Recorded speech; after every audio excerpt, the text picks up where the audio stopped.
ఈ రోజుల్లో social media వాడని యువతను చూడటం దాదాపుగా అసాధ్యం. ఉదయం లేచినప్పటి నుంచి రాత్రి పడుకునే వరకు స్మార్ట్ ఫోన్లు, సోషల్ మీడియా యాప్లతో కాలం గడిపేస్తూ ఉన్నారు. చాలా మంది ఈ అడిక్షన్ కు లోనై తమ అమూల్యమైన సమయాన్ని వృధా చేసుకోవడమే కాకుండా వ్యక్తిగత జీవితాన్ని, కుటుంబ బంధాలను పక్కన పెట్టి వర్చువల్ స్నేహాలకే ఎక్కువ ప్రాధాన్యత ఇస్తూ ఉన్నారు. అయితే నేటి తరం యువతలో సినీ పరిశ్రమలోకి వస్తున్న కొత్త నీటిలో కొందరు మాత్రం ఇందుకు పూర్తి భిన్నంగా ఆలోచిస్తూ ఉన్నారు. అందులో ముఖ్యంగా ఘట్టమనేని వారసుడు, యువ హీరో ఘట్టమనేని జయకృష్ణ ఒకరు. జయకృష్ణ కథానాయకుడిగా పరిచయం అవుతున్న శ్రీనివాస మంగాపురం చిత్రం ఈ నెల 30న ప్రేక్షకుల ముందుకు రాబోతోంది. సినిమా విడుదలకు సమయం దగ్గర పడుతూ ఉండటంతో జయకృష్ణ ప్రస్తుతం ప్రమోషన్లతో బిజీగా ఉన్నారు. ఈ సందర్భంగా ఆయన మీడియాతో ముచ్చటిస్తూ పలు ఆసక్తికరమైన విషయాలను పంచుకున్నారు.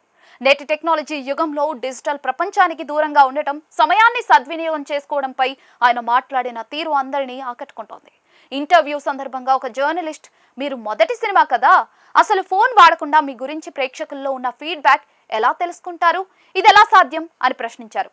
దానికి జయకృష్ణ బదులిస్తూ, నేను సోషల్ మీడియాలో ఎక్కువగా ఉండను, నాకు ఒక టీం, మేనేజర్ ఉన్నారు, వారు నిరంతరం ఫీడ్బ్యాక్ ఇస్తూ ఉంటారు. అంతేకాకుండా నాకు ఏ సమాచారం కావాలో గూగుల్లో వెతికి నేరుగా చదువుకుంటాను. సోషల్ మీడియాలో అనవసరమైన విషయాలు ఎక్కువై సమయం వృధా అవుతోందని అనిపిస్తోంది. అందుకే ప్రస్తుతానికి దానికి దూరంగా ఉంటున్నాను. అయితే ఇది శాశ్వతమేమీ కాదు అని స్పష్టం చేశారు. సాధారణంగా సినీ పరిశ్రమలో హీరోలు లేదా నటీనటుల చుట్టూ ఉండే టీంలు నిజమైన ఫీడ్బ్యాక్ ను దాచిపెట్టి వారికి నచ్చే అంశాలనే చెప్తారని, ఇది అందరికీ తెలిసిందే కదా అని జర్నలిస్ట్ మరొక ప్రశ్న వేశారు. దానికి జయకృష్ణ ఏం మాత్రం సంకోచించకుండా సమాధానమిచ్చారు. నా చుట్టూ ఉన్న ప్రజలు చాలా నిజాయితీగా ఉండాలని నేను కోరుకుంటాను.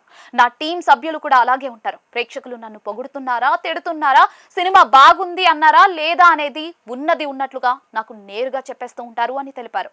నేటి యువత అంతా సోషల్ మీడియా వ్యామోహంలో కొట్టుమిట్టాడుతున్న సమయంలో డెబ్యూ హీరో జయకృష్ణ ఇలాంటి స్పష్టమైన దృక్పథంతో ఉండటం ప్రశంసనీయం.